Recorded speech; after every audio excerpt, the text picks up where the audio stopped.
Hello everyone, आज के video में हम ऑल इंडिया बार एग्जामिनेशन 20 की प्रिपरेशन में टैक्सेशन लॉ को कॉन्सेप्ट के साथ में अच्छे से कवर करेंगे।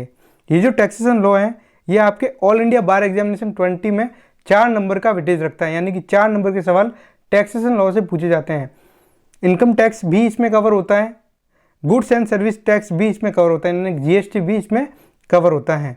तो आज की वीडियो में मैंने एक पीडीएफ बनाई है जो बहुत इंपॉर्टेंट है आपके EIB के एग्जाम के पॉइंट ऑफ व्यू से। इस पीडीएफ में आपको सारे कॉन्सेप्ट क्लियर हो जाएंगे, सारे सवाल मिल जाएंगे और आपके EIB के एग्ज़ाम में आपको 2 बेरेक्ट लेके जाना है, एक इनकम टैक्स का और एक जीएसटी का। तो होता क्या है, 2 नंबर के सवाल जो होंगे वो आपके डायरेक्ट ही पूछ लेगा बेरेक्ट से, और बाकी के 2 नंबर के जो सवाल होंगे वो आपके कॉन्सेप्ट से पूछ लेगा। तो ये पीडीएफ आपके लिए सफिशिएंट होगी। पीडीएफ आपको टेलीग्राम चैनल पर मिल जाएगी, लिंक डिस्क्रिप्शन में है। चलिए शुरू करते हैं बिना टाइम वेस्ट किए। क्वेश्चन नंबर 1, भारत में सबसे पहले किस राज्य में जीएसटी लागू किया गया था? देखो, जीएसटी जो होता है ना वो एक इनडायरेक्ट टैक्स होता है, अप्रत्यक्ष कर होता है। इनडायरेक्ट टैक्स का मतलब होता है ऐसा टैक्स जो किसी भी व्यक्ति को डायरेक्ट पे नहीं करना होता है गवर्नमेंट को, या किसी गुड्स और सर्विस पे लगाया जाता है। तो जैसे हम आपको समझाते हैं कि कोई कमाए ना कमाए लेकिन इनडायरेक्ट टैक्स तो पे करेगा ही।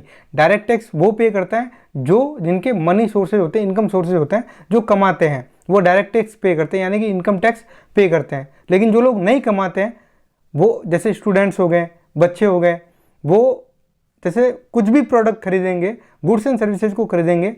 हालांकि गुड्स को आप खरीदोगे तो उनमें लिखा हुआ होता है कि इंक्लूसिव ऑल टैक्सेज। तो अब से लेकर के बचपन से लेकर के अब तक कितने ही आपने इनडायरेक्ट टैक्स दिया होगा। कोई भी गुड्स आप खरीदते हो, सामान खरीदते हो, कोई भी सामान खरीदते हो, उस पर टैक्स इंक्लूसिव होता है, यानी कि जुड़ा हुआ ही होता है। तो आपको पता ही नहीं लगता कि आपने 10 रुपये के बिस्किट को खरीद लिया, टैक्स दे दिया, पेन खरीद ली, टैक्स दे दिया, बैग खरीद लिया, टैक्स दे दिया, कपड़े खरीद लिए, टैक्स दे दिया। यहाँ तक कि आप जीएसटी को तो हर जगह देख सकते हो। तो जाने अनजाने कितना ही आपने टैक्स दिया होगा इनडायरेक्ट वे में। तो भारत में सबसे पहले किस राज्य में जीएसटी लागू किया गया था? तो जीएसटी आया था अपने भारत में 1 जुलाई 2017 को लागू किया गया था। ये तो आपको ध्यान में रखना है, जीएसटी को कब लागू किया गया, 1 जुलाई 2017 को। और ये जो जीएसटी है ये पहले हमने लागू किया था आसाम में, तो इसका सही आंसर होगा आसाम।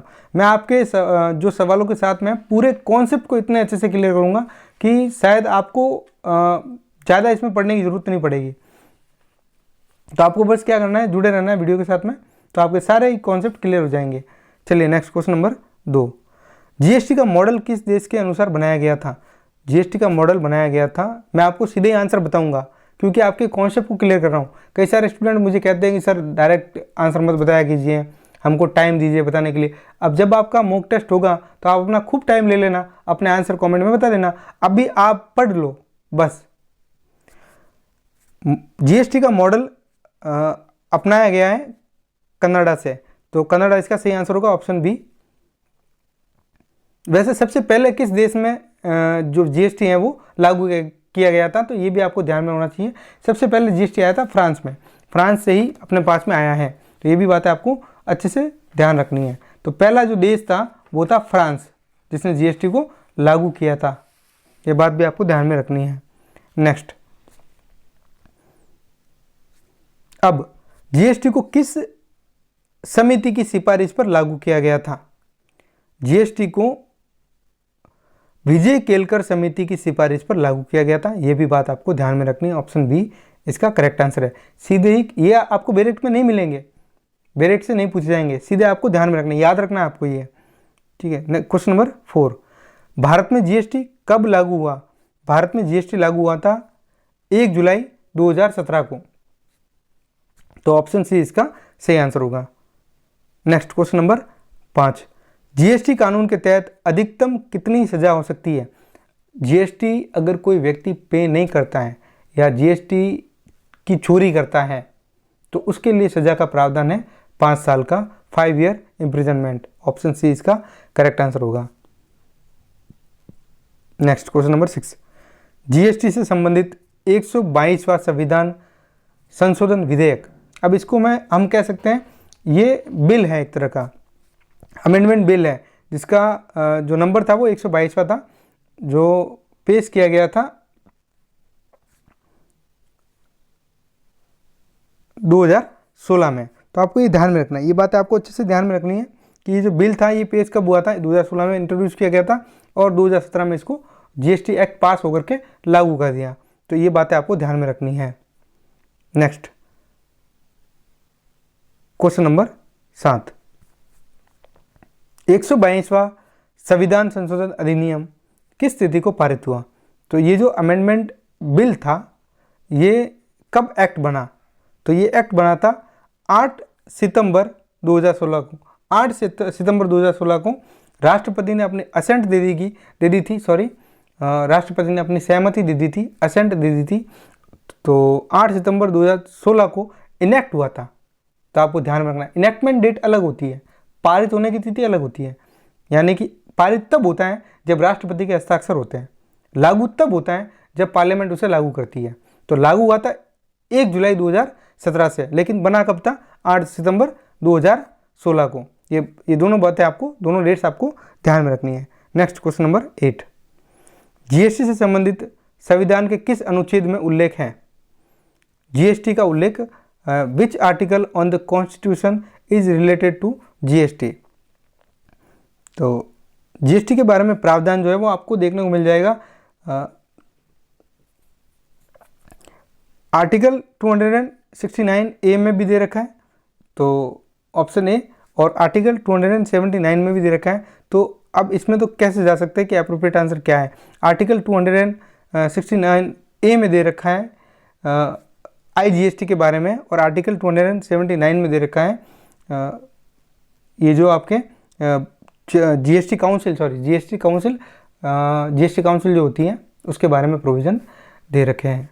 तो इसका तो आंसर मिस टाइप हो गया वैसे, लेकिन मैंने आपको डिटेल में ही बता दिया।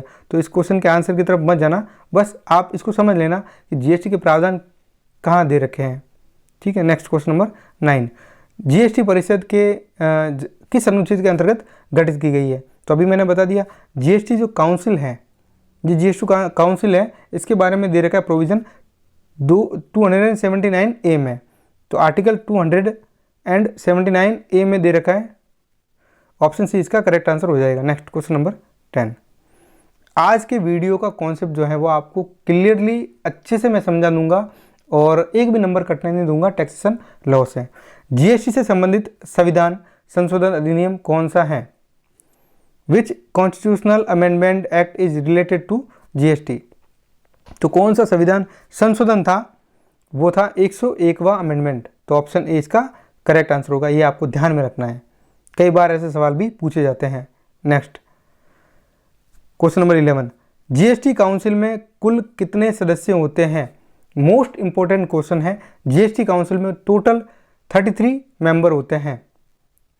ऑप्शन सी इसका करेक्ट आंसर हो जाएगा। 33 में मैं आपको बता देता हूँ, एक होता है केंद्र मंत्री यानी कि केंद्र का वित्त मंत्री, एक होता है राज्य मंत्री, राज्यों का वित्त मंत्री यानी कि वित्त मंत्रालय का राज्य मंत्री, और राज्यों के 28 वित्त मंत्री होते हैं। फिर 3 केंद्र शासित प्रदेशों के होते हैं, जिसमें दिल्ली आ गया, आपके पांडुचेरी हो गया और जम्मू और कश्मीर हो गया, जहां विधानसभा के वोट करवाए जाते हैं। जहां विधानसभा के वोट नहीं होते हैं वो काउंट नहीं किए गए, बाकी काउंट है। तो ऐसे कुल मिलाकर के आपके 33 जो मेंबर बनते हैं, ये आपको ध्यान में रखना है।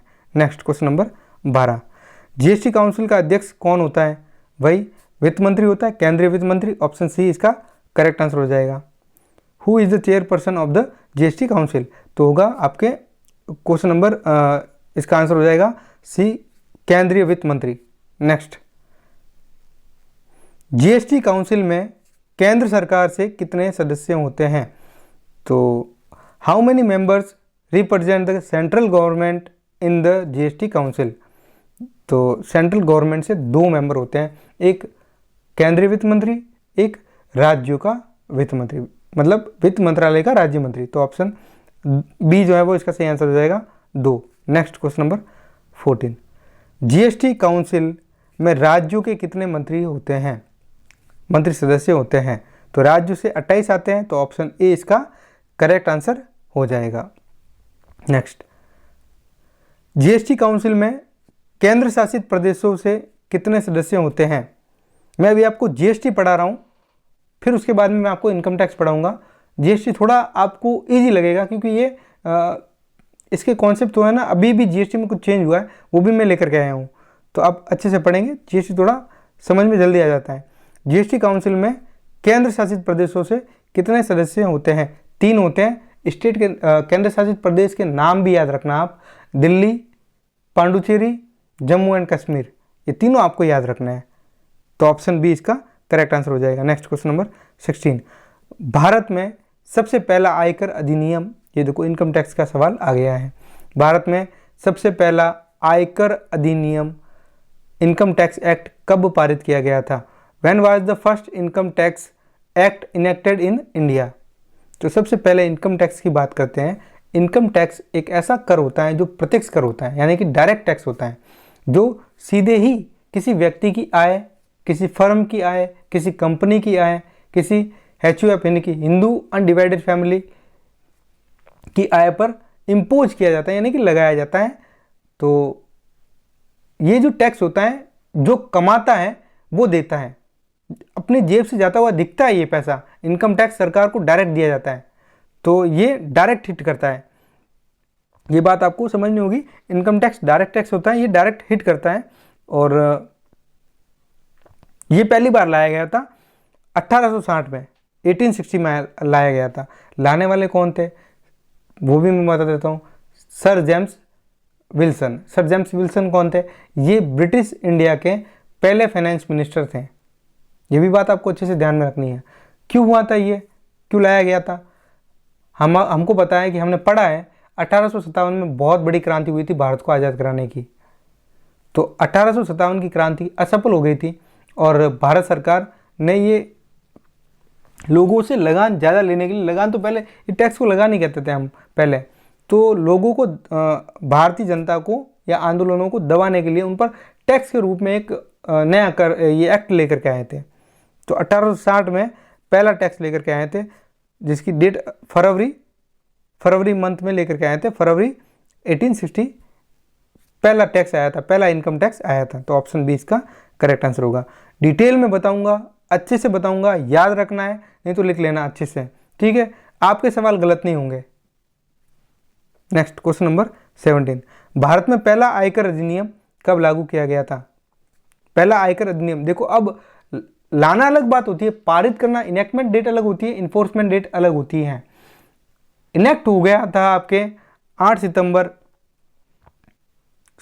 फरवरी 1860 में, लेकिन ये लाया गया था, इम्पोज मतलब इसका इम्प्लीमेंटेशन हुआ था, यानी कि इन्फोर्स किया गया था जुलाई 1860 में। ये बात आपको ध्यान रखनी है, ठीक है? दोनों बातें आपको अच्छे से याद रखनी है, नहीं याद होती तो लिख लेना, क्योंकि ये मेन कॉन्सेप्ट है जहाँ से सवाल बनते हैं और पूछे जाते हैं। नेक्स्ट क्वेश्चन नंबर 18, बेरेट से तो आ जाएंगे ना सवाल, तो आप खुद ही सॉल्व कर लोगे, जहाँ से पूछा है बेरेट के इंडेक्स देख के आप सॉल्व कर लोगे। लेकिन कॉन्सेप्ट से जब सवाल पूछे जाते हैं, कॉन्सेप्चुअल बेस पे क्वेश्चन बना करके पूछे जाते हैं, तब हमारे दिक्कत है, तब हमारे नंबर कटते हैं। भारत में आयकर प्रणाली के जनक, फादर ऑफ इनकम टैक्स कौन माने जाते हैं? तो मैं आपको बता देता हूँ, अभी मैंने बताया सर जेम्स विल्सन। कौन थे? ब्रिटिश इंडिया के पहले फाइनेंस मिनिस्टर। ये भी बात आपको ध्यान में रखनी है, ऑप्शन बी इसका करेक्ट आंसर होगा। नेक्स्ट क्वेश्चन नंबर 19, वर्तमान आयकर अधिनियम यानी कि present income tax act Bharat में कब प्रभावी हुआ है? तो वर्तमान में चल कौन सा रहा है? वर्तमान में इनकम टैक्स चल रहा है 1961 वाला, आयकर अधिनियम 1961, इनकम टैक्स एक्ट 1961 चल रहा है। ये एक्ट अब तो देखो लास्ट स्टेज पे है, इसके बाद तो ख़त्म ही हो जाएगा। नया एक्ट आ रहा है, इनकम टैक्स एक्ट 2025 नया आ रहा है, अब ये ख़त्म हो जाएगा वैसे ही, ठीक है? तो ये अब लास्ट स्टेज में है, और इससे पहले भी बहुत टैक्सेस जो है वो आए थे इंडिया में, जो बारी बारी करके मैं आपको बता देता हूँ। वैसे तो आपके बेरेट में मिल जाएंगे। पहला आया था 1860 में, उसके बाद आया था 1869 में, फिर 1886 में, फिर 1918 में, फिर 1922 में, और उसके बाद में 1961 में जो आया वो अभी तक चल रहा है। और अब जो है वो 2025 में इससे भी समाप्त कर दिया जाएगा। और 2026 से नया एक्ट आएगा, इनकम टैक्स एक्ट 2025। ये नया एक्ट लागू कर दिया जाएगा। ठीक है, तो ये बातें आपको ध्यान में रखनी है।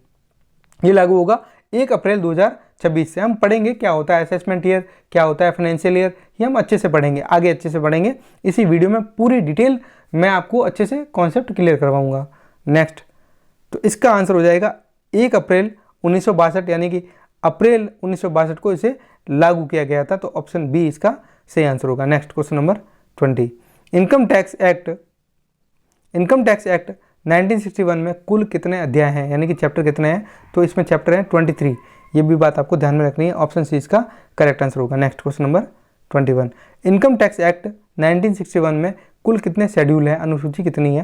तो 14 है। ऑप्शन सी इसका सही आंसर होगा। ये सीधे बेरेट से पूछे जाते हैं, ऐसे सवाल आपको बेरेट में मिल जाएंगे। इनकम टैक्स एक्ट 1961 में कुल कितनी धाराएं हैं? तो 298 है। ये मिस टाइप हो गया है, तो इसमें आपको एक भी ऑप्शन सही नहीं मिलेगा। 248 है ना, उसकी जगह 298 कर लेना। 298 धाराएं हैं।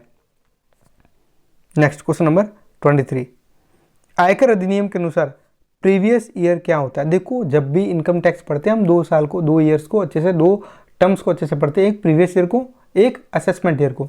सर प्रीवियस ईयर क्या होता है और असेसमेंट ईयर क्या होता है? प्रीवियस ईयर का मतलब हो गया कि जैसे अभी चल रहा है 1 अप्रैल 2025 से लेकर के 31 मार्च 2026 तक, ये हमारा प्रीवियस ईयर है। ये हमारा प्रीवियस ईयर है। इसमें क्या करेंगे हम? इसमें हम पैसा कमाते हैं, अर्निंग करते हैं। प्रीवियस ईयर में हमेशा पैसा कमाया जाता है और असेसमेंट ईयर में टैक्स की कैलकुलेशन होती है और टैक्स पे किया जाता है।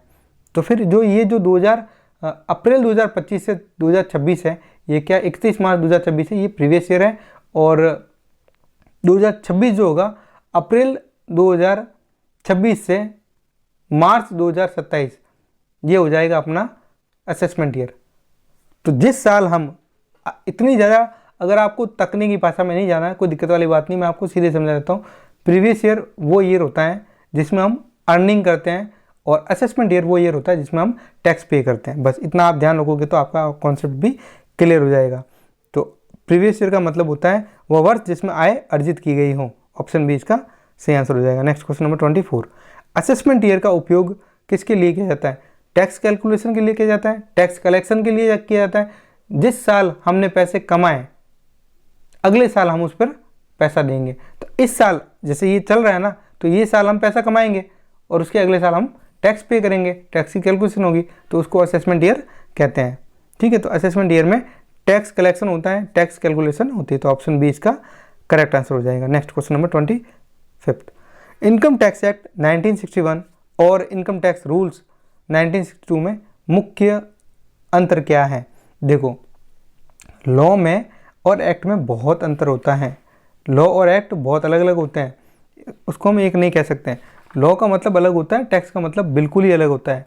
लॉ का मतलब होता है लॉ के अंदर एक्ट भी आते हैं, रूल्स भी आते हैं, नोटिफिकेशंस भी आते हैं और सर्कुलर भी आते हैं, सुप्रीम कोर्ट के साइटेशंस भी आते हैं, हाई कोर्ट सुप्रीम कोर्ट के, तो ये सारे आते हैं। लॉ हमें बताता है, लॉ के अंदर एक्ट आएंगे, रूल्स आएंगे, कोर्ट जजमेंट आएंगे, नोटिफिकेशन आएंगे, सर्कुलेशंस आएंगे, एक्सप्लेनेशन आएंगे, ये सारे लॉ के अंदर आते हैं। तो लॉ बहुत वाइड टर्म्स है, हम लॉ को पढ़ते हैं जनरली। एक्ट बहुत छोटा शब्द है। एक्ट जो होता है उसका जो हम क्या कहते हैं, ये एक छोटा पैमाना होता है। तो एक्ट में क्या होता है, एक्ट हमको बताता है व्हाट टू डू, हम क्या करेंगे, क्या क्या करेंगे, व्हाट टू डू ये बताया जाता है। और रूल्स हमें बताते हैं हाउ टू डू, कैसे किया जाएगा। ठीक है, और फिर कोर्ट के जजमेंट आते हैं, नोटिफिकेशन आते हैं। नोटिफिकेशन का मतलब होता है ईयर के बीच में, साल के बीच में कोई बदलाव करना हो तो हम नोटिफिकेशन के जरिए करते हैं। सर्कुलर का मतलब क्या होता है? सर्कुलर का मतलब होता है नोटिस होता है जो एक डिपार्टमेंट में ही काम कैसे करना है वो डिपार्टमेंट, इनकम टैक्स डिपार्टमेंट अपने अधिकारियों को भेजता रहता है। एक्सप्लेनेशन का मतलब होता है कि कोई टर्म्स जो है वो डायरेक्ट में समझ में नहीं आ रही है तो उसको एक्सप्लेन किया जाता है अलग से। ठीक है, तो ये हो गया आपका प्रॉपर मीनिंग, उसको दिया जाता है। तो ये मैंने आपको सारे बता दिए। एक्ट क्या होता है, रूल्स क्या होते हैं, कोर्ट जजमेंट क्या होते हैं, सुप्रीम कोर्ट के, हाई कोर्ट के साइटेशन होते हैं और सर्कुलर क्या होते हैं, एक्सप्लेनेशन क्या होते हैं। तो एक्ट बताता है क्या करना है, रूल्स बताता है कैसे करना है। दोनों एक जैसे हैं क्या? नहीं, दोनों एक जैसे नहीं है, रूल्स पहले आए एक्ट बाद में। तो ये मैंने इसको अच्छे से आपको बता दिया है, ठीक है। ऐसे क्वेश्चन अक्सर आते हैं, तो रूल्स पहले आते हैं फिर एक्ट बनते हैं। क्या ये बात सही है? एक्ट बताता है क्या करना है, रूल्स बताता है कैसे करना है, दोनों एक जैसे। अब इसमें सी ऑप्शन में ए और बी दोनों होने चाहिए थे, थोड़ा मिसटाइप हो गया, लेकिन आप सी ऑप्शन पर जाना। सी ऑप्शन में मैंने मिसटाइप कर लिए, टाइपिंग मिस्टेक है, यहाँ पे होगा ए और बी दोनों सही, तो ए और बी दोनों सही होगा, ठीक है। नेक्स्ट क्वेश्चन नंबर 26, नया इनकम टैक्स एक्ट 2025 किस तिथि से लागू होने का प्रस्ताव। मोस्ट इंपॉर्टेंट क्वेश्चन है, ध्यान से सुनना। अभी नया इनकम टैक्स एक्ट आने वाला है, ये लास्ट है, अब खत्म हो जाएगा। अगली बार जो एआईबी का एग्जाम देंगे उनके लिए इनकम टैक्स एक्ट 2025 पढ़ना पड़ेगा। 1961 तो आपके लिए ही है, ठीक है। अब ये लास्ट है, आपका बैच जो है वो 1961 पढ़ेगा। तो 1961 का जो एक्ट है वो तो अब गया, अब तो ये लास्ट ही है, इसके बाद आ जाएगा 2025 वाला। तो 2025 वाला कब से लागू होगा? 1 अप्रैल 2026 से। तो ऑप्शन बी इसका सही आंसर होगा। नेक्स्ट क्वेश्चन नंबर 27, अब पर्सन जो शब्द है, पर्सन शब्द व्यक्ति शब्द में शामिल है। व्यक्ति शब्द में क्या क्या शामिल है? देखो टोटल 7 तरह की कैटेगरी होती है, 7 अलग अलग कैटेगरी में टैक्स इम्पोज किया जाता है।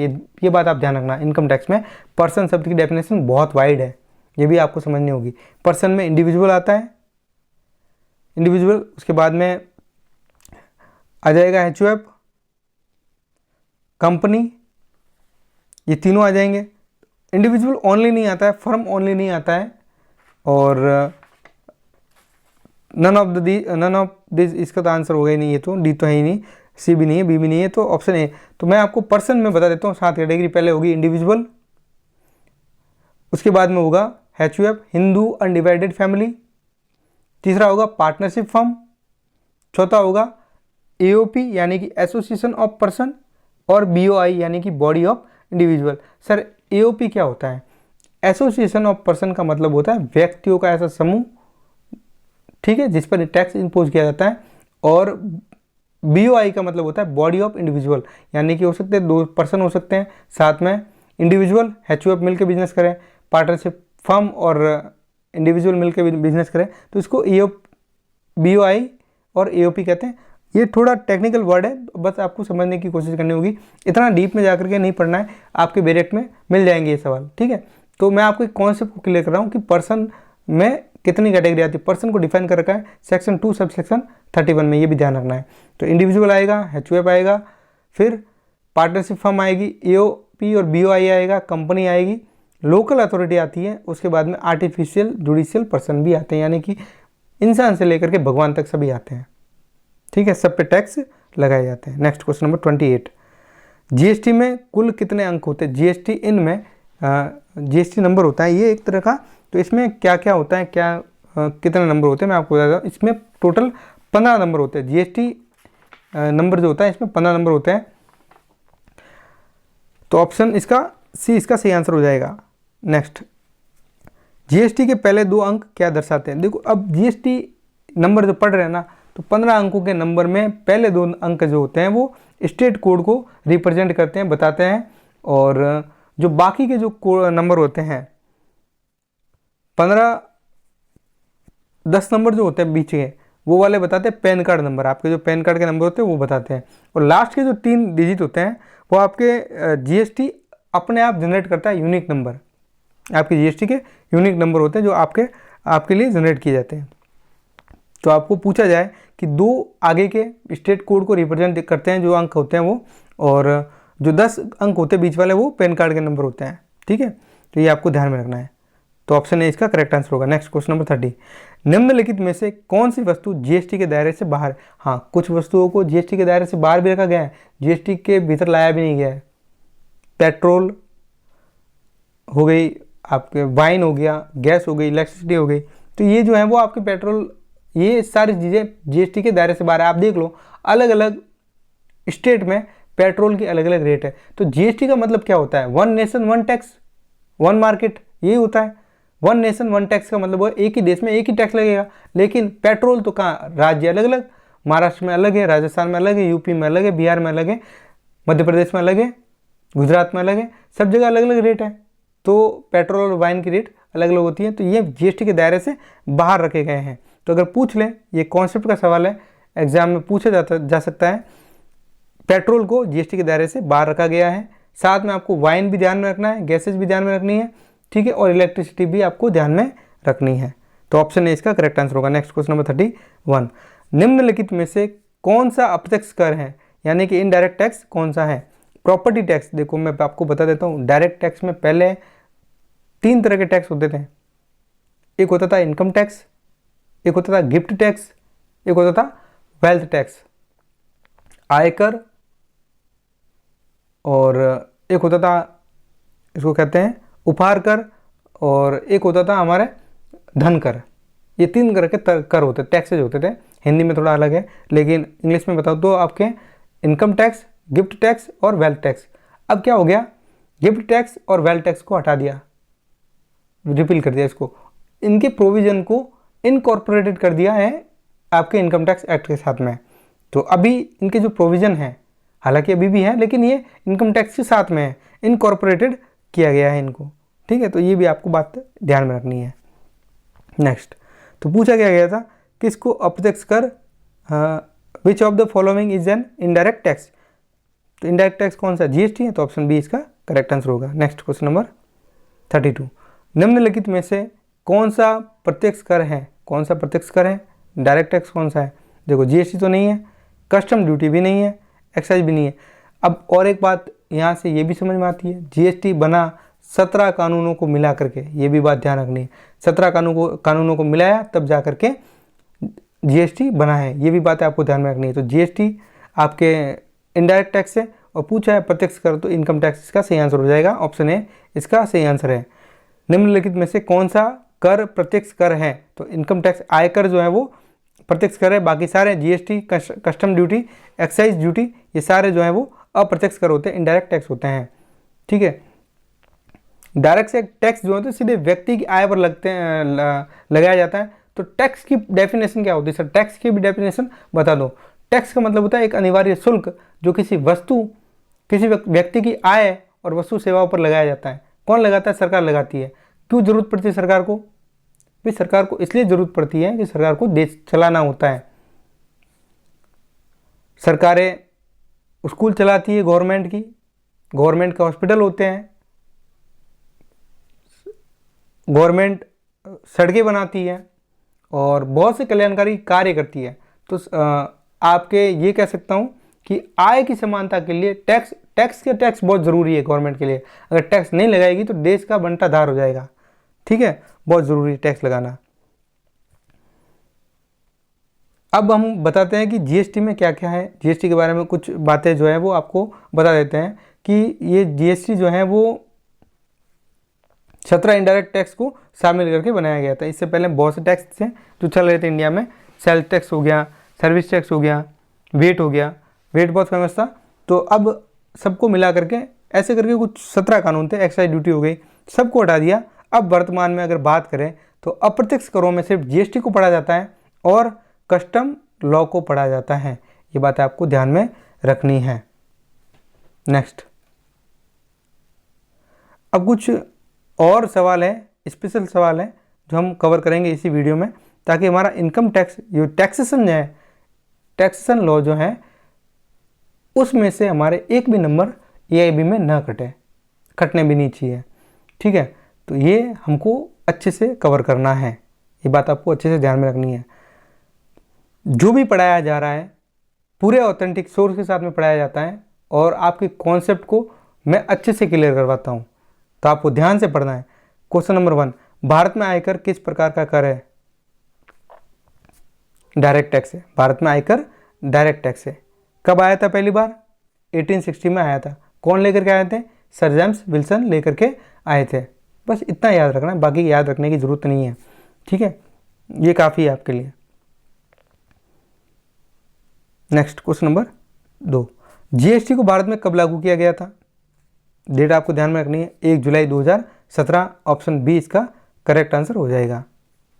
नेक्स्ट, भारत में आयकर अधिनियम के तहत लगाया जाता है, आयकर किस अधिनियम के तहत लगाया जाता है?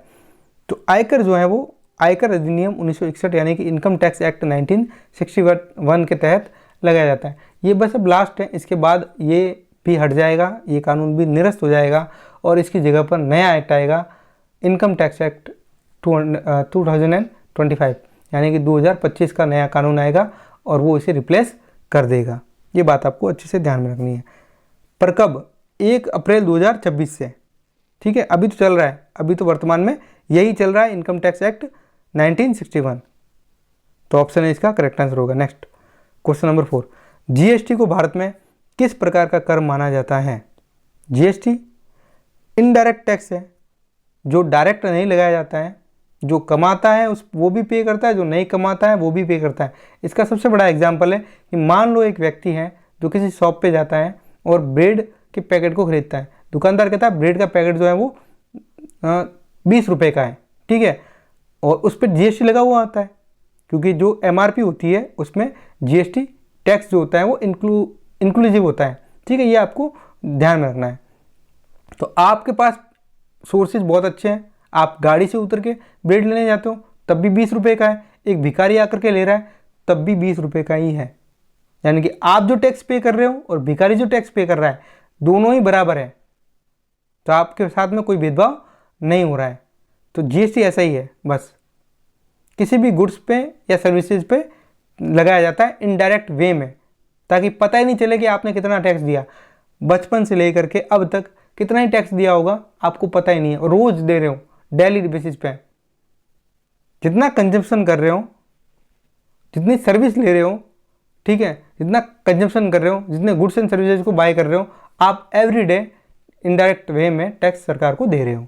ठीक है, तो ये होता है अप्रत्यक्ष कर, जिसका बर्डन जो है वो शिफ्ट किया जा सकता है। देखो, मैं आपको ये भी बता देता हूँ, कुछ इनके जो मेन कॉन्सेप्ट है वो भी बता देता हूँ। इनडायरेक्ट टैक्स में बर्डन ऑफ टैक्स को शिफ्ट किया जाता है एक व्यक्ति से दूसरे व्यक्ति पर।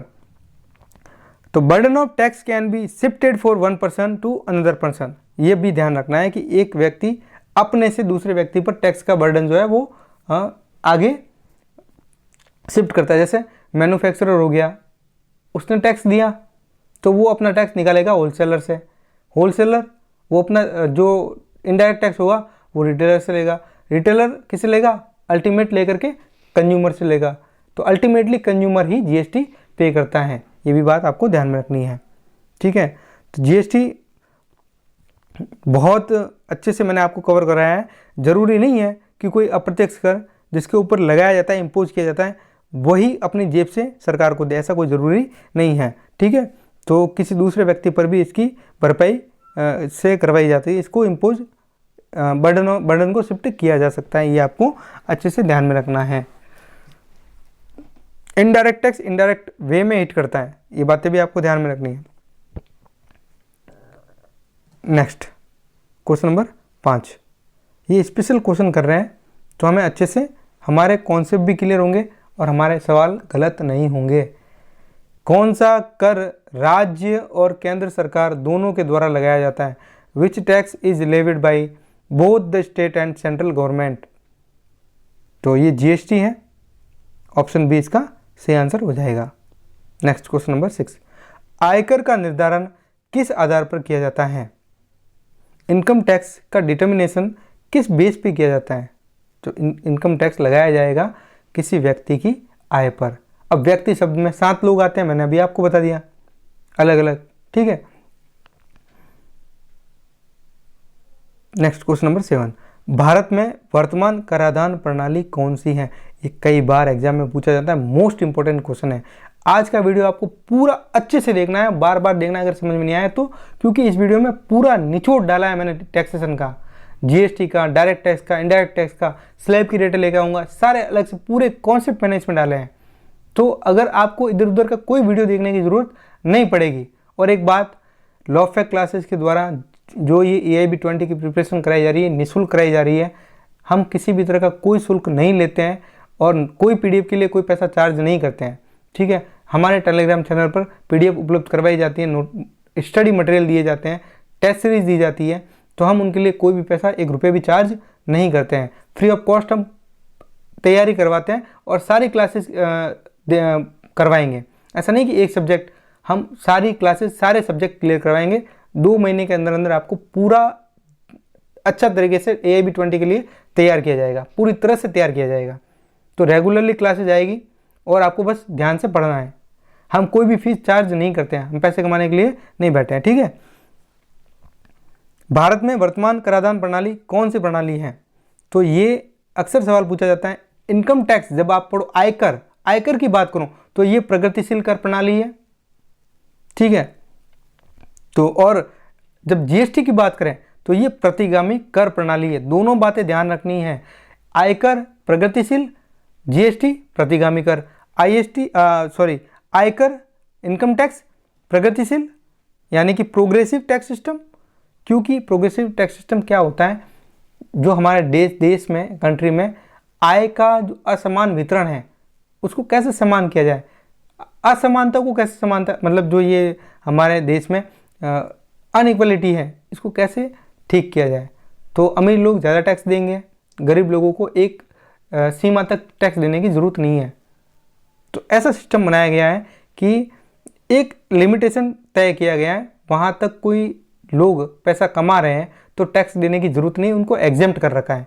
और उससे ज़्यादा कमाते हैं तो फिर टैक्स की स्लैब होती है अलग अलग, उसके अकॉर्डिंग टैक्स पे रेट के अकॉर्डिंग टैक्सेबल इनकम पर देना होता है। अब टैक्स लगता किस पे है ये भी बता देता हूँ, लिख लेना कहीं पे, अगर नोट पेन है आपके पास में, नोटबुक है तो लिख लेना। टैक्स रेजिडेंशियल स्टेटस पे लगता है, ये बात भी ध्यान रखना, ठीक है। ये किसी व्यक्ति पर नहीं लगता, सीधे व्यक्ति पर तो लगता ही है, लेकिन व्यक्ति की आवासीय स्थिति पर लगता है, ये भी बात आपको ध्यान में रखनी है। तो आवासीय स्थिति क्या होती है सर, ये सेक्शन 5 में आपको मिल जाएगा। आप जब आप सेक्शन 5 बेरेक्टा देखोगे तो वहाँ आपको मिल जाएगा।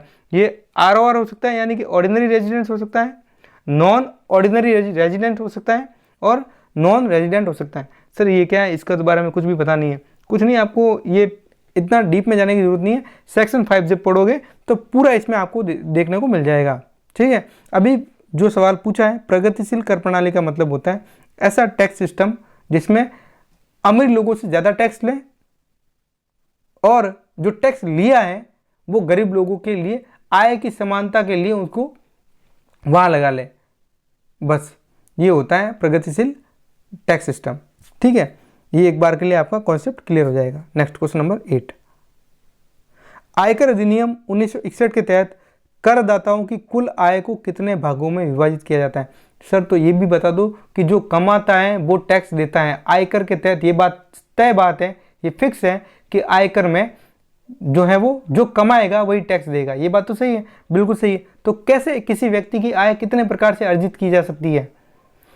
टोटल 5 ही तरीके बताए हैं आयकर में, टोटल 5 तरीके, यानी कि हेड्स ऑफ इनकम 5 है टोटल। सैलरी, वेतन से आय हो सकती है, या तो दूसरा मकान संपत्ति से आय, यानी कि मकान संपत्ति आपके पास में 2 या 2 से ज़्यादा है तो एक एग्जेम्प्ट हो जाएगी, बाकी पर तो आपको टैक्स देना होगा, ठीक है। किराया आपको आएगा तो किराए पर टैक्स देना होगा। तीसरा, आप कोई बिजनेस कर रहे हो तो टैक्स पे करना होगा, आप किसी प्रोफेशन में हो तो टैक्स देना होगा, ठीक है। तो 3 हेड तो ये हो गए, वेतन, salary, income from salary, income from house property, income from profession and business, ये हो गया। फिर चौथा होता है income from capital gain. Sir capital gain क्या होता है? किसी भी प्रॉपर्टी को, या शॉर्ट टर्म वाली हो लॉन्ग टर्म वाली हो, अगर आप कोई संपत्ति बेचते हो, ठीक है, प्रॉपर्टी असेट को बेचते हो और असेट से आपको फायदा होता है, ठीक है, बेनिफिट होता है, तो वो बेनिफिट पर भी टैक्स लगेगा। ऐसा नहीं होता है कि आपने कोई प्रॉपर्टी ली और बेची तो उसको टैक्स नहीं, उस पर भी टैक्स लगता है और वो हेड होता है कैपिटल गेन हेड। फिर उसके बाद सर कुछ ऐसी भी इनकम होती है जो इलीगल होती है, बिल्कुल मैं कहता हूँ ये सट्टेबाजी वाली इनकम थी, ड्रीम 11 हो गया, बाकी बहुत सारे ऐप होते हैं, कोई लॉटरी की हो गई, ठीक है। तो जितने भी ये इनामी रकमें हो गई, ठीक है, लॉटरी, इनाम की रकम वगैरह, ये जो होती है वो अदर सोर्सेज में आती है, जुआ खेल के कमा लिया, तो ये सारी जो है अदर सोर्सेज में रखी गई है। इसका मतलब आप कुछ भी कमाओ, लीगली इलीगली, इनकम टैक्स तो लगेगा भैया, ये बात ध्यान रखना आपको, ठीक है, इनकम टैक्स लगता है। और अगर अदर सोर्सेज में गए तो सीधा 30% लगता है, यानी कि 30% सीधा ही टैक्स काट लेगी सरकार। बाकी के लिए तो अलग प्रोविजन है, लेकिन अगर अदर सोर्सेज में आ गया ना 5वें हेड में, तो सीधा ही 30% कट जाएगा। ठीक है, लेकिन फिर भी टैक्स के दायरे में रखा गया है। तो 5 तरीके से ही किसी व्यक्ति को आय अर्जित होती है, आय प्राप्त होती है।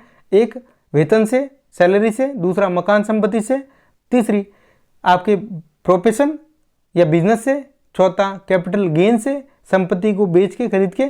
ठीक है, और उसके बाद में 5वां अन्य स्रोतों से, यानी कि लॉटरी से, जुए से, या फिर किसी ये जो इनामी रकम होती है, ये सारी अदर सोर्सेज में आ जाएगी। ठीक है, सबको टैक्स के दायरे में रखा गया है। नेक्स्ट क्वेश्चन नंबर 9, भारत में वित्तीय वर्ष किस अवधि के लिए होता है? Financial year. फाइनेंशियल ईयर का मतलब होता है 1 अप्रैल से 31 मार्च तक की अवधि। ठीक है, तो 1 अप्रैल से शुरू होता है, 31 मार्च को पूरा होता है फाइनेंशियल ईयर। कैलेंडर ईयर क्या होता है सर? 1 जनवरी और 31 दिसंबर, ये आपका कैलेंडर ईयर। ठीक है, और 1 जुलाई से 31 मार्च भी होता है, वो फर्स्ट ईयर्स होता है, ये भी आपको ध्यान में रखना है। तो लेकिन अपनी ये ध्यान में रखने की जरूरत नहीं है, ये बात भी ध्यान रखना है। फसल से याद आ गया, ये जो एग्रीकल्चर इनकम है ये एग्जाम्प्ट है इनकम टैक्स में। नेक्स्ट क्वेश्चन नंबर 10, केंद्रीय प्रत्यक्ष कर बोर्ड सीबीडीटी का मुख्य कार्य क्या है? सीबीडीटी का मुख्य कार्य ये बनाया गया है सेंट्रल डायरेक्ट टैक्स के लिए बनाया गया है, तो प्रत्यक्ष करों का प्रशासन करती है। तो ऑप्शन बी इसका करेक्ट आंसर होगा। नेक्स्ट क्वेश्चन नंबर 11, व्यक्तिगत करदाताओं के लिए आयकर रिटर्न दाखिल करने की अंतिम तिथि क्या है? तो लास्ट डेट है आपके 31 जुलाई। 31 जुलाई तक आप रिटर्न फाइल कर सकते हो। वैसे तो अलग अलग प्रोविजन, इसके लिए स्पेसिफिक प्रोविजन भी दे रखे हैं, डिले फीस भी होती है कई प्रकार की, तो ये नहीं जानना है हमको, तो सीधा जो कॉन्सेप्ट है उस पर ही जाना है। ठीक है, नेक्स्ट क्वेश्चन नंबर 12, भारत में वस्तु और सेवा कर यानी कि जीएसटी को कितने प्रकार में विभाजित किया गया है? जीएसटी 4 प्रकार से विभाजित है, 4 तरह का है, यानी कि आपका एक तो एचजीएसटी हो गया, सॉरी सीजीएसटी हो गया, सेंट्रल जीएसटी, एचजीएसटी हो गया, यूटीजीएसटी हो गया, आईजीएसटी हो गया। तो सर 4 तरीके से अलग अलग क्या क्या होते हैं? एचजीएसटी यानी सीजीएसटी का मतलब होता है सेंट्रल का जीएसटी, स्टेट का मतलब होता है स्टेट का, एस का मतलब होता है स्टेट, स्टेट का जीएसटी, ये अलग होता है। यदि किसी एक ही राज्य के अंदर वस्तुओं का क्रय विक्रय हो रहा है तो उस पर लगने वाला जो टैक्स होता है वो होता है एचजीएसटी और सीजीएसटी। ठीक है, जैसे मान लो कोई मोबाइल खरीदा या बेचा गया या खरीदा गया, तो उस पर लगा जीएसटी 18%, ठीक है 18%, तो उसमें से 9% लेगा सेंट्रल जीएसटी, सीजीएसटी लग जाएगा, और 9% जो है वो 9% लग जाएगा एचजीएसटी। तो दोनों बांट के ले लेंगे, 9% सेंट्रल ले लेगा और 9% स्टेट ले लेगा। तो ये था एक ही राज्य के भीतर जब हो रहा है तब। ठीक है, उसके बाद हम चलते हैं यूटी जीएसटी पे। सर यूटी का मतलब यूनियन टेरिटरी, केंद्र शासित प्रदेश, तो वो भी तो है ना। तो केंद्र शासित प्रदेश में अगर खरीद बिक्री हो रही है तो वहाँ पर जो जीएसटी लगेगा तो उसका एक भाग तो सेंट्रल ले लेगी और एक भाग यूनियन टेरिटरी को दे देगी। ठीक है, ये आपका हो गया यूटी जीएसटी। फिर आपका आता है सीजीएसटी हो गया, एचजीएसटी हो गया, यूटी जीएसटी हो गया। अब आता है आईजीएसटी। सर आईजीएसटी क्या होता है? आईजीएसटी का मतलब होता है कि एक ऐसा टैक्स, ठीक है, जो हम लगा रहे हैं जब एक राज्य से दूसरे राज्य में सामान भेज रहे हैं और वहाँ बिक्री हो रहा है। ठीक है, एक राज्य से दूसरे राज्य में सामान जाता है, वहाँ बिक्री होता है, तो इसका मतलब होता है कि जिस डेस्टिनेशन टैक्स भी कहते हैं, गंतव्य कर भी कहते हैं इसे, तो जिस राज्य में बेचा जाएगा माल उस राज्य को इसमें एक भाग तो ले लेगा सेंट्रल और दूसरा लेगा जिस राज्य में बेचा गया है, जहाँ माल बिका है वहाँ उस राज्य को जीएसटी मिलेगा। तो सर जिसने बनाया है, जिसने भेजा है वहाँ उसको कुछ नहीं मिलेगा। ठीक है, उसको कुछ नहीं मिलता है। जिसने बेचा है, जिस स्टेट ने बेचा है उसको मिलेगा, एक भाग तो सेंट्रल लेगी, दूसरा भाग उसको दे देगी जिस राज्य ने जो टैक्स है जहाँ बिका है, गंतव्य कर कहते हैं उसको, डेस्टिनेशन टैक्स कहते हैं। तो उसको क्या मिला? जिसने बनाया उसको मिल गया ना, उसको रोज़गार मिल गए, काफ़ी सारी फैसिलिटीज़ मिल गई, तो उस स्टेट को तो बहुत सारी फैसिलिटीज़ मिल जाती है। ठीक है, तो आपको चारों कॉन्सेप्ट मैंने पढ़ा दिए। 4 तरीके के होते हैं, सीजीएसटी, सेंट्रल जीएसटी, एचजीएसटी, ठीक, उसके बाद में UT-GST पढ़ा हमने, उसके बाद में IGST पढ़ा। IGST जब भी आप फॉर्मेट देखोगे तो उसमें डिवाइडेशन नहीं होता है कि कितना किसको दिया, कितना किसको नहीं दिया, ठीक है, तो ये होता ही नहीं है, उसमें सीधी रेट होती है, मोबाइल लिया 18% IGST, बस इतना लिखा हुआ होता है, ठीक है।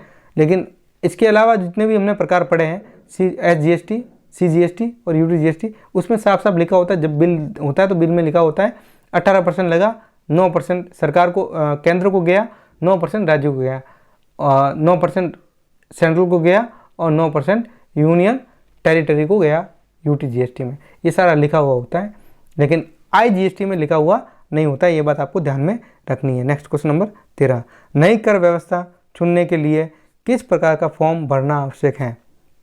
तो उसके लिए फॉर्म भरना होगा आपको फॉर्म नंबर 10 IEA, ये नंबर आपको ध्यान में रखना है, तो ऑप्शन 20 का करेक्ट आंसर होगा। नेक्स्ट, आयकर के लिए मूल्यांकन वर्ष यानी कि असेसमेंट ईयर क्या होता है? ये मैंने आपको बता दिया। असेसमेंट ईयर का मतलब होता है, असेसमेंट से याद आया असेसी। देखो, जो व्यक्ति आयकर देता है उसको हम क्या कहते हैं? Tax payer. टैक्स पेयर को इनकम टैक्स की लैंग्वेज में थोड़ा अलग बोला जाता है, उसको बोलते हैं असेसी। जो टैक्स पे करता है उसको हम कहते हैं असेसी, ठीक है। असेसमेंट ईयर क्या होता है? पहले प्रीवियस ईयर को समझ लो, वो ईयर जिसमें पैसा कमाया जाता है, आय अर्जित की जाती है, और वो साल जिसमें हम टैक्स कैलकुलेशन करके टैक्स पे करते हैं। तो जिस साल में टैक्स कैलकुलेशन करेंगे और टैक्स पे करेंगे उसको कहेंगे असेसमेंट ईयर। वह वर्ष जिसमें आय का मूल्यांकन किया जाता है। ऑप्शन बी इसका सही आंसर होगा। नेक्स्ट क्वेश्चन नंबर 15, निम्नलिखित में से कौन सा आयकर का एक प्रत्यक्ष कर है? आयकर का एक प्रत्यक्ष कर है, तो आयकर में आयकर ही आएगा फिर। ये तो क्वेश्चन ही थोड़ा अलग टाइप से बन गया है, लेकिन मैं आपको बताता हूँ। अब प्रत्यक्ष कर का पूछा होगा, प्रत्यक्ष कर आयकर होता है, GST नहीं होता, कस्टम नहीं होता, एक्साइज नहीं होता, तो इनकम टैक्स होता है, तो प्रत्यक्ष कर इनकम टैक्स होता है। ऑप्शन सी इसका सही आंसर होगा। नेक्स्ट क्वेश्चन नंबर 16, GST को किस वर्ष लागू किया गया? ये तो बार बार आ गया, 2017 में लागू किया गया था, ये बात आपको ध्यान में रखनी है। नेक्स्ट क्वेश्चन नंबर 17, वर्तमान कर व्यवस्था में 60 वर्ष और उससे अधिक उम्र के वरिष्ठ नागरिकों के लिए कर छूट की सीमा कितनी है? कितना? What is the exemption limit for senior citizen as 60 years and above in the current tax regime? ये आपको ध्यान में रखना है। तो अभी वर्तमान की बात करूं मैं, प्रीवियस ईयर 1 अप्रैल 2025 से 31 मार्च 2026, अब मैं इसकी बात करूं, फाइनेंस एक्ट क्या होता है? यही जो आपको बजट आता है, अभी आया था फरवरी में, तो ये जो फाइनेंस एक्ट आया 2025, इस फाइनेंस एक्ट में ये एज लिमिट वाले जो थे, इनकी जो इसका एग्जाम्पशन था, लिमिट थी, इसको बढ़ा दी, अब 4 लाख है। इससे पहले जो 19 वाले एग्जाम थे उनमें 3 लाख थी, 19 वाले जो एग्जाम दे करके गए हैं उनके लिए 3 लाख थी। अभी जो आप एग्जाम दे रहे हो ना, तो आपके लिए 4 लाख है, तो ऑप्शन डी इसका करेक्ट आंसर होगा, ध्यान में रखना है इसको भी। नेक्स्ट क्वेश्चन नंबर 18, भारत में कराधान कानूनों से संबंधित विवादों के निपटारे के लिए कौन सा प्राधिकरण है? तो कराधान कानूनों के लिए आयकर अपीलीय अधिकरण, केंद्रीय प्रत्यक्ष कर बोर्ड, सर्वोच्च न्यायालय, उच्च न्यायालय। तो प्रत्यक्ष कर के लिए बनाया गया है CBDT। और ये क्वेश्चन शायद मेरे हिसाब से ये था कि भारत में आयकर कानूनों से, कराधान कानूनों से संबंधित विवादों के निपटारे के लिए which authority settles dispute related to taxation law in India? आयकर अपीलीय अधिकरण, income tax appellate tribunal. Option A इसका करेक्ट आंसर हो जाएगा। नेक्स्ट, GST के तहत मूल्य वर्धित कर, वैल्यू एडेड टैक्स को किस प्रकार वर्गीकृत किया गया है? तो वैल्यू एडेड टैक्स, वेट यानी कि वेट जो था वो एक इनडायरेक्ट टैक्स था, अप्रत्यक्ष कर था, तो ऑप्शन बी इसका करेक्ट आंसर हो जाएगा। नेक्स्ट, नई कर व्यवस्था में 15 लाख से अधिक की आय पर लागू कर दर क्या है? 15 लाख से अधिक नई कर व्यवस्था जो अभी है वर्तमान में, तो what is the tax rate applicable for income above 15 lakh under the new tax regime? तो इसके लिए फिर 30% है, तो ऑप्शन बी इसका करेक्ट। 15 लाख से जैसे ही ऊपर गए 30% लग जाएगा। नेक्स्ट, नई कर व्यवस्था की बात कर रहा हूँ। नेक्स्ट क्वेश्चन नंबर 21, आयकर अधिनियम 1961 में टीडीएस की फुल फॉर्म क्या होती है? टीडीएस का मतलब क्या होता है? Tax deducted at source. जहाँ जिस सोर्स से पैसा आ रहा है ना, वहीं पर एडवांस में टैक्स काट लो, फिर उसको बोल दो कि वो आपको रिलीफ मिल जाएगी उसकी। तो जैसे ही रिलीफ मांगने के लिए आएगा, पता चल जाएगा कितने % टैक्स काटा था, तो उसकी टोटल इनकम कितनी होती है। ठीक है, बहुत बढ़िया कॉन्सेप्ट है टीडीएस का। तो जहाँ टीडीएस कटता है, सरकार को पहले ही पता चल जाता है कि इस व्यक्ति की आय कितनी होगी। जब रिलीफ लेने जाएगा ना, एग्जाम्पशन लेने जब जाएगा, तब मज़ा आ जाएगा, तब सरकार टैक्स ले लेगी उससे। ठीक है, तो ये होता है। तो टीडीएस का फुल फॉर्म आपको पूछा है, इतना डिटेल में आपको मैं पढ़ा रहा हूँ, लेकिन डिटेल में इतना सवाल आते नहीं है वैसे एआईबी में। ये वैसे कॉमर्स वालों का सब्जेक्ट होता है और सीए में पढ़ा जाता है। अपने लॉ में भी है टैक्सेशन लॉ, टैक्सेशन पूरा अलग कानून है। तो उतना डिटेल में जाकर के नहीं पढ़ना है, एआईबी के पॉइंट ऑफ व्यू से इतना सफिशिएंट है जो मैं बता रहा हूँ आपको। टैक्स डिडक्टेड एट सोर्स, तो ऑप्शन बी इसका सही आंसर हो जाएगा। नेक्स्ट क्वेश्चन नंबर 22, आयकर रिटर्न दाखिल करने की अंतिम तिथि क्या है? ये वापस पूछ लिया, 31 जुलाई, ऑप्शन सी इसका सही आंसर हो जाएगा। नेक्स्ट क्वेश्चन नंबर 23, आयकर अधिनियम 1961 के तहत किस प्रकार की आय पर कर नहीं लगाया जाता है? तो एग्रीकल्चर इनकम जो होती है, कृषि आय पर कर नहीं लगाया जाता है, ऑप्शन ए इसका करेक्ट आंसर होगा। सेस का मुख्य उद्देश्य क्या है? तो सेस किस लिए लगाया जाता है? सेस लगाया जाता है विशिष्ट उद्देश्यों के लिए धन जुटाना, यानी कि कोई वेलफेयर के कार्य के लिए, जो पब्लिक के लिए वेलफेयर करना है, वेलफेयर स्कीम लेके आना है, तो वेलफेयर जनता के लिए कोई वेलफेयर करना है, जन कल्याणकारी कार्य करने हैं, तो जन कल्याणकारी कार्यों के लिए सेस लगाया जाता है। Rising fund for specific purpose, तो ऑप्शन बी इसका सही आंसर हो जाएगा। नेक्स्ट, तो हमेशा सेस को ध्यान रखना, सेस को हमेशा ध्यान रखना, लिंक करके रखना वेलफेयर से, तो आपको आंसर मिल जाएगा। भारत में वित्तीय वर्ष कब से शुरू होता है? ये पूछ लिया। वित्तीय वर्ष 1 अप्रैल से शुरू होता है, ऑप्शन ए इसका सही आंसर हो जाएगा। नेक्स्ट क्वेश्चन नंबर 26, जीएसटी में इनपुट टैक्स क्रेडिट का अर्थ क्या है? जीएसटी में ये भी बहुत अच्छा सवाल है। इनपुट टैक्स क्या होता है, आउटपुट टैक्स क्या होता है?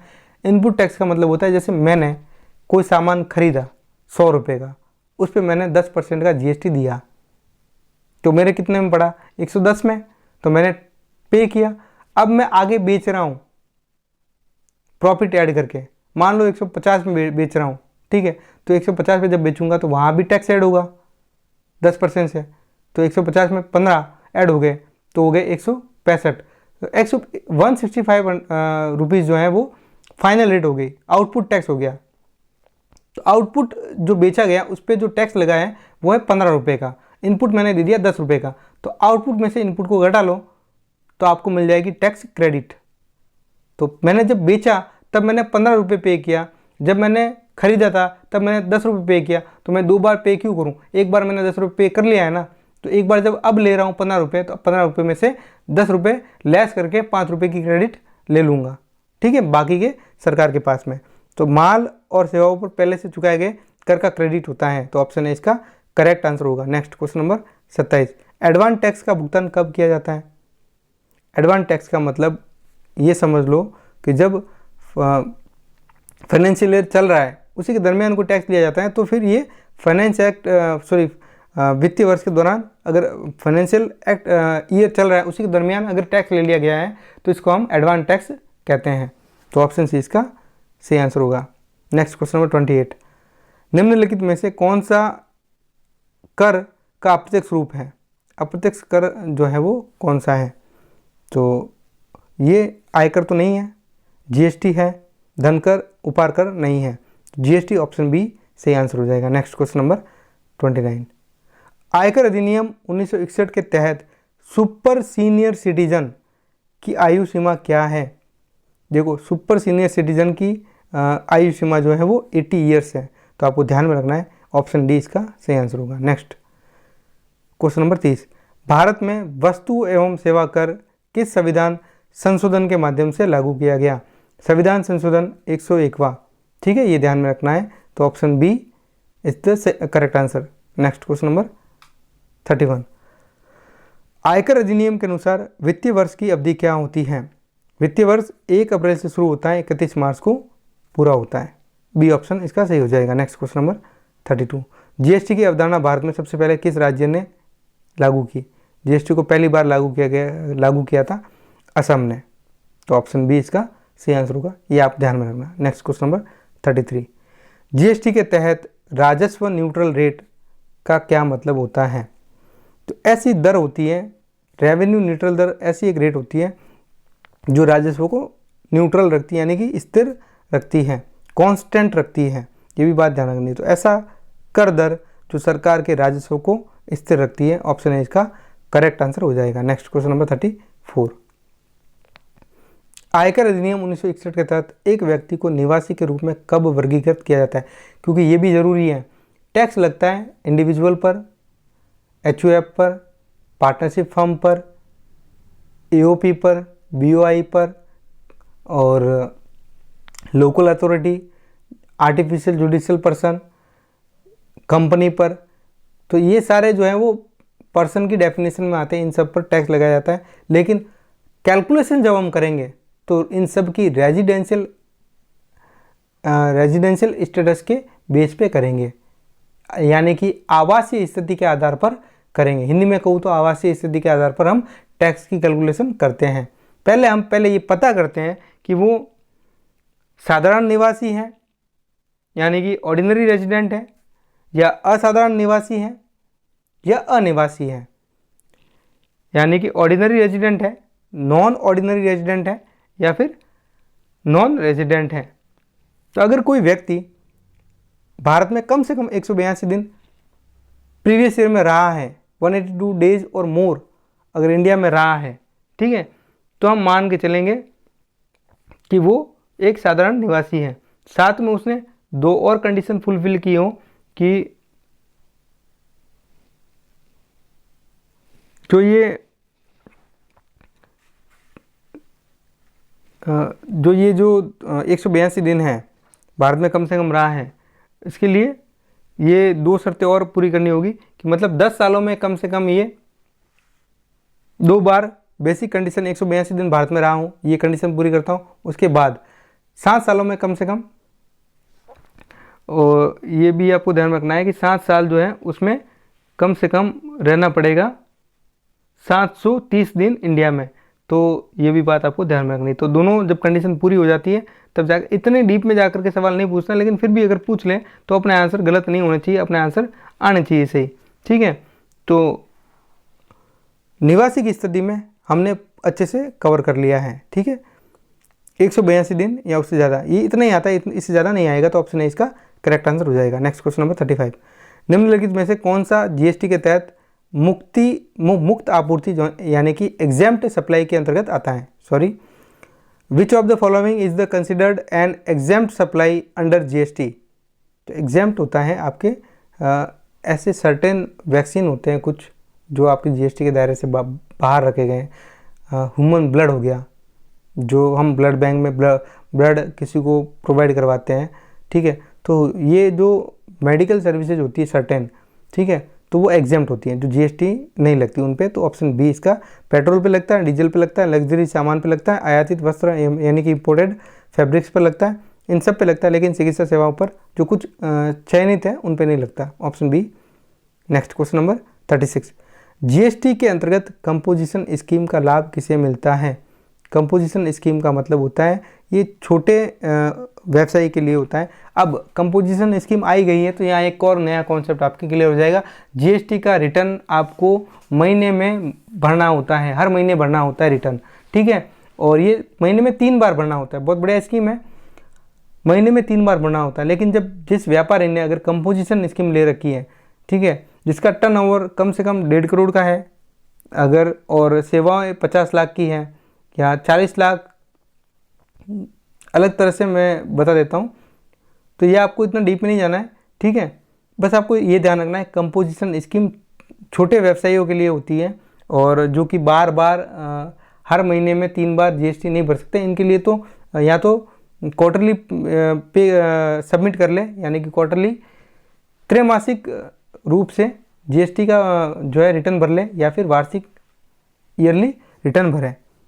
तो छोटे व्यवसायियों के लिए होती हैं। बाकी जीएसटी का जो होता है वो मेन रहता है कि महीने में आपको 3 बार रिटर्न भरने होते हैं। ठीक है, ये बात आपको ध्यान में रखनी है। नेक्स्ट क्वेश्चन नंबर 37, भारत में कर प्रणाली को सरल बनाने के लिए किस वर्ष में प्रत्यक्ष कर संहिता का प्रस्ताव रखा गया? हाँ, ये बहुत इंपॉर्टेंट क्वेश्चन है। In which year was the direct tax code propose to simplify the tax system in India? 2009 में रखा गया था, अब 2025 में भी, तो 2 बार है आंसर के। 2009 मिले तो भी सही है, 2025 मिले हुए तो भी सही है। ऑप्शन बी इसका करेक्ट आंसर हो जाएगा। ठीक है, ये बात आपको ध्यान में रखनी है। नेक्स्ट क्वेश्चन नंबर 38 में क्या पूछा गया है? 38 में ये है कि जीएसटी के तहत आईजीएसटी किस पर लागू होता है? तो राज्य के भीतर या राज्य के बाहर? राज्य से बाहर अगर आप कोई सामान भेज रहे हो, ठीक है, तो हम आईजीएसटी लगाते हैं। ये बात आपको ध्यान में रखनी है। जहाँ माल बिकेगा उस राज्य में उस राज्य को टैक्स मिलेगा। ठीक है, और इसके साथ में ये भी ध्यान रखना है कि ये जो आईजीएसटी है, सीजीएसटी, एसजीएसटी का ही एक संयोग है, कॉम्बिनेशन है। इसे डेस्टिनेशन टैक्स जीएसटी या गंतव्य जीएसटी भी कहते हैं। ये ध्यान रखना है आपको अच्छे से। ठीक है, अब ये भी बात कि टैक्स कौन देगा, जीएसटी कौन देगा? जीएसटी वो व्यक्ति देगा जिसकी इनकम 20 लाख, जिसका टर्नओवर 20 लाख हो रहा है, और पहाड़ी क्षेत्र में अगर है तो वहाँ 10 लाख है। ठीक है, इंटर स्टेट अगर कोई, ये भी बहुत अच्छा कॉन्सेप्ट डाला है, एक राज्य से दूसरे राज्य में अगर 1 रुपये का भी व्यापार किया तो जीएसटी देना पड़ेगा, और 1 रुपये का भी ऑनलाइन व्यापार किया तो भी जीएसटी देना पड़ेगा। ये बात अच्छे से आप कॉन्सेप्ट में समझ लेना। ठीक है, कौन देगा? जिसका टर्नओवर 20 लाख हो गया तो उसको जीएसटी देना ही पड़ेगा साल में। ठीक है, आयकर अधिनियम 1961 के तहत आय की 5 प्रमुख श्रेणियां में शामिल नहीं है। वेतन से आय बिल्कुल होती है, हाउस प्रॉपर्टी से आय ये भी होती है, व्यावसायिक लाभ ये भी होता है, कृषि आय नहीं होती। तो ऑप्शन डी इसका करेक्ट आंसर हो जाएगा। नेक्स्ट क्वेश्चन नंबर 40, भारत में आयकर निर्धारण किस प्रकार किया जाता है? आयकर का निर्धारण किस प्रकार किया जाता है? तो आयकर इनकम टैक्स डिटरमाइन किया जाता है आय के स्रोत पर। तो ऑप्शन ए इसका करेक्ट आंसर हो जाएगा। नेक्स्ट, अब मैं आपको जीएसटी की कुछ अलग से क्वेश्चन बना के लेके आया हूँ। निम्नलिखित में से कौन सा वस्तु सेवा कर यानी कि जीएसटी के तहत 0 रेटेड आपूर्ति के अंतर्गत आता है? तो जब हम इस स्पेशल इकोनॉमिक जोन में एक्सपोर्ट करते हैं, ठीक है, तो एक्सपोर्ट पर हम हमारा जीएसटी नहीं लगता है। तो निर्यात, ऑप्शन बी इसका सही आंसर हो जाएगा। नेक्स्ट, निम्नलिखित में से कौन सी आय संपत्ति से आय के अंतर्गत आती है? Which of the following income falls under income from house property? तो हाउस प्रॉपर्टी में मकान किराया आता है, दुकान का किराया नहीं आता है, फिक्स डिपॉजिट नहीं आती है, और डिविडेंड फ्रॉम शेयर नहीं आते हैं। तो rent from the house property ही आती है। आपके पास अगर एक से ज़्यादा मकान है तो एक मकान जो है वो सिर्फ एक मकान ही जो आप जिसमें आप रहते हो वही एग्जेम्प्ट होता है, बाकी सारे मकानों पर आपको टैक्स देना होता है। ये तो प्रोविज़न है। वो अलग बात है, टैक्स की चोरी करते हैं वो सभी बात अलग है, वो मानते हैं वो बात अलग, हमको ये सभी को पता है लगभग। लेकिन प्रोविज़न जो है वो ये कहता है, कायदे से, कानून से ये है कि आपके पास में एक मकान है तो एक से ज़्यादा मकान है तो सिर्फ एक मकान ही एग्जेम्प्ट होगा। आयकर अधिनियम 1961 की धारा 80G किसके लिए कर कटौती की अनुमति देती है? तो आयकर में क्या होता है, एक तो डिडक्शन होता है, एक एग्जेम्पशन होता है, और एक होता है आपके डिडक्शन, रिलीफ, डिडक्शन और एग्जेम्पशन। एग्जेम्पशन का मतलब होता है कि ऐसी आय जिसको ना तो जोड़ा गया और ना ही घटाया गया, इनकम जो टोटल इनकम का पार्ट बनती ही नहीं है, ठीक है, तो उसको हम क्या कहते हैं? उसको हम कहते हैं एग्जेम्पशन, जो टोटल इनकम का पार्ट ही नहीं बनती है। फिर डिडक्शन क्या होता है? डिडक्शन को, एग्जेम्पशन तो आ गया आपके सेक्शन 10 में, ये आपको ध्यान में रखना है। डिडक्शन क्या होता है? सेक्शन 80 में डिफाइन कर रखा है, इनकम टैक्स एक्ट 1961 में। इनकम टैक्स डिडक्शन का मतलब होता है कोई इनकम जो आपकी टैक्सेबल इनकम में ऐड की गई, फिर उसमें से कुछ पार्ट जो होता है इनकम का वो डिडक्ट कर दिया जाता है, ठीक है, जो आपका डिडक्ट किया जाता है इनकम में से ही, कोई इनकम एडेड होती है उसमें से हटाने पर मिलता है, ठीक है, एडेड इनकम में से हटाने पर मिलता है, ये बात आपको ध्यान में रखनी है। यहाँ पूछा गया 80G के बारे में, तो 80G का मतलब होता है कि आपने अगर चैरिटेबल कोई दान या वगैरह किया है, ठीक है, तो धर्मार्थ दान किया है आपने, कोई कंट्रीब्यूशन किया है, चैरिटेबल कंट्रीब्यूशन, तो वहाँ पर 80G की आपको डिडक्शन मिल जाएगी अंडर सेक्शन 80G, ठीक है, ये आपको मिल जाएगा। नेक्स्ट क्वेश्चन नंबर 44, नई कर व्यवस्था किस वित्तीय वर्ष से प्रभावी थी? तो ये नई कर व्यवस्था जो थी ये लागू हुई थी 2020-21 में, तो ऑप्शन 20 का करेक्ट आंसर होगा। नेक्स्ट क्वेश्चन नंबर 45, नई कर व्यवस्था के तहत आयकर रिटर्न दाखिल करने पर कौन सी धारा लागू होती है? तो ये भी आपको ध्यान में रखनी है, धारा 115BAC, ठीक है, ऑप्शन सी इसका करेक्ट आंसर होगा। Next question number 46, form number 16 किससे संबंधित है? What is the form 16? तो फॉर्म नंबर 16 का जो मतलब है वो है TDS सर्टिफिकेट, ठीक है, tax deducted at source certificate, TDS प्रमाण पत्र, ऑप्शन बी इसका करेक्ट आंसर हो जाएगा। नेक्स्ट क्वेश्चन नंबर 47, आयकर अधिनियम 1961 के तहत कौन सी आयकर मुक्त मानी जाती, टैक्स फ्री मानी जाती है? टैक्स फ्री कौन सी मानी गई है? टैक्स फ्री मानी गई है आपके agriculture income, payments from Sukanya Samriddhi account, scholarship, award, ये सारे जो हैं वो आपके कर मुक्त, यानी कि कर मुक्त टैक्स फ्री इनकम होती है। ऑप्शन डी इसका करेक्ट आंसर हो जाएगा। नेक्स्ट, नई कर व्यवस्था में व्यक्तिगत करदाता को कितने स्लैब रेट से, अभी के लिए बात करो, अभी जो चल रहा है ना वर्तमान, अभी जो आप दोगे एग्जाम AIB 20 उसमें बात कर रहा हूँ। अभी आपका प्रीवियस ईयर क्या लग रहा है? ये 1 अप्रैल 2025 से लेकर के 31 मार्च 2026 तक, ये आपका प्रीवियस ईयर है। फिर असेसमेंट ईयर क्या होगा आपका? 1 अप्रैल 2024 से लेकर के 31 मार्च 2027, ये आपका असेसमेंट ईयर हो जाएगा। अभी के लिए आपकी टैक्स की स्लैब रेट कितनी है? 7 तरह की टोटल स्लैब रेट आपके लिए है, मैं लेकर के आया हूँ। 4 लाख तक कोई टैक्स देने की ज़रूरत नहीं है, 4 लाख से 8 लाख तक 5% की रेट से टैक्स लगेगा, 8 लाख से 1 रुपये से 12 लाख तक, 8 लाख 1 रुपये और 12 लाख तक 10% है, 12 लाख 1 रुपये से लेकर के 16 लाख तक 15% है, 16 लाख 1 रुपये से लेकर के 20 लाख तक 20% है, 20 लाख 1 रुपये से लेकर के 24 लाख तक 25% है, और 24 लाख से जैसे ज़्यादा होती है तो 30% की रेट अप्लाई हो जाएगी। ये आपकी टैक्स की स्लैब है, ये आपको ध्यान में रखनी है। नेक्स्ट क्वेश्चन नंबर 49, GST के तहत कितनी प्रकार की दरें लागू होती हैं? How many types of rate are applicable under GST? जिन्होंने 19 एग्जाम दिया है उनके लिए तो 5 थी, 0, 5, 12, 18, 28, ये ध्यान रखना था, ठीक है। 0% की रेट एक तो अलग होती है, उसको माने 5%, फिर 12%, 18% और 28%, तो ये टोटल 5 तरह की रेट होती थी, जिन्होंने अब जो चेंजेज आया है, अब वर्तमान में 22 सितंबर 2025 से लागू हो गई है। 2 स्लैब ही रह गई है अब तो फिलहाल, 5% वाली और 18% वाली, 12 और 28 वाली को हटा दिया है, तो थोड़ी रिलीफ मिली है। तो अब वर्तमान में सिर्फ 2 ही स्लैब हैं, एक 5% वाली और एक 18% वाली, ये आपको ध्यान में रखनी है। 22 सितंबर 2025 से लागू है, डेट भी याद रखनी, 22 सितंबर 2025, 22 सितंबर 2025, 2 रेट है, 5%, 18%, बाकी की रेटों को स्लैब से हटा दिया है। AIB 20 में सिर्फ 2 ही रेट है GST की, ध्यान रखना है आपको। तो ऑप्शन, अगर आप AIB 20 एग्जाम ही दे रहे हो ना, तो 20 एग्जाम के लिए आपके 2 GST स्लैब लागू हो गए। एग्जाम में अगर सवाल आता है तो आपको बताना है 2, और अगर घुमा के पूछ ले, पुराना पूछ ले, इससे पहले वाला 22 सितंबर 2025 से पहले, तो 5 रेट थी, स्लैब थी, 0% वाली, 5% वाली, 12 वाली, 18% और 28%, ये 5 थी। 22 सितंबर के बाद 2 ही स्लैब रह गई है, ठीक है। नेक्स्ट क्वेश्चन नंबर 50, आयकर अधिनियम के अनुसार पैन कार्ड का पूरा नाम क्या है? पैन कार्ड का सबको पता है, परमानेंट अकाउंट नंबर इसका फुल फॉर्म होता है, तो ऑप्शन है इसका करेक्ट आंसर होगा।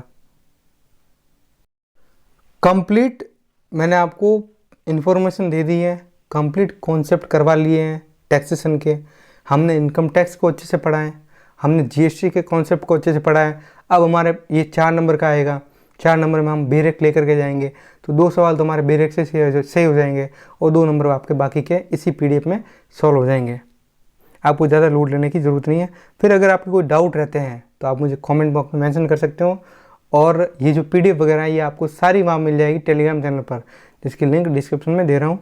हम जो भी हमारा एक टेलीग्राम चैनल भी है, वहाँ पर आपको स्टडी मटेरियल मिल जाएंगे, इंस्टाग्राम चैनल भी है और कॉन्टैक्ट नंबर भी दे रहा हूँ। अगर आपको कोई दिक्कत होती है, प्रॉब्लम होती है तो आप हमें कॉन्टैक्ट कर सकते हो, ठीक है। तो ये था हमारा आज का पूरा ब्रीफ इंट्रोडक्शन और पूरा ब्रीफ आपको समझाने के लिए कॉन्सेप्ट लेकर के आया था। इनकम टैक्स हमने पढ़ा, डायरेक्ट टैक्स को पढ़ा, इनडायरेक्ट टैक्स को पढ़ा हमने, डायरेक्ट टैक्स में इनकम टैक्स को पढ़ा, इनडायरेक्ट टैक्स में हमने जीएसटी को अच्छे से पढ़ा, ठीक है। सरकार टैक्स क्यों लगाती है ये भी हमने पढ़ा, कि यदि डायरेक्ट टैक्स नहीं लगाया जाता है तो अमीर और अमीर बनता जाएगा, गरीब और गरीब बनता जाएगा। इसलिए हमारे पूंजीवाद की समस्या को समाप्त करने के लिए टैक्स लगाया जाता है, ठीक है। तो इनकम टैक्स हमेशा ही प्रोग्रेसिव होता है और जीएसटी हमेशा, यानी कि डायरेक्ट टैक्स प्रोग्रेसिव होता है, इनडायरेक्ट टैक्स हमेशा ही रिग्रेसिव होता है। ये भी हमने अच्छे से पढ़ा आज के वीडियो में। तो जीएसटी से लेकर के इनकम टैक्स तक हमने अच्छे से कवर किया है। कोई भी डाउट रहता है तो कमेंट बॉक्स में मेंशन कर सकते हो, पूछ सकते हो, टेलीग्राम पर, इंस्टाग्राम पर, और हमारे कॉन्टैक्ट नंबर भी आपके पास में है। धन्यवाद।